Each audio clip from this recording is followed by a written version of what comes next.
कह दो कि हम तुम्हें ऐसे लोग बताएं जो अमाल के लिहाज से बड़े नुकसान में हैं।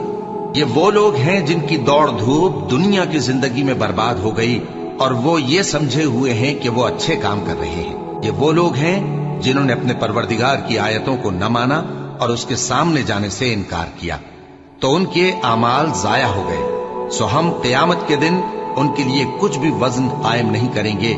ये उनकी सजा है यानी जहन्नम, इसलिए कि उन्होंने कुफ्र किया और हमारी आयतों और हमारे पैगंबरों की हंसी उड़ाई। जो लोग ईमान लाए और अमल नेक किए उनके लिए बहिश्त के बाग बतौर मेहमानी होंगे, हमेशा उनमें रहेंगे और वहां से मकान बदलना न चाहेंगे।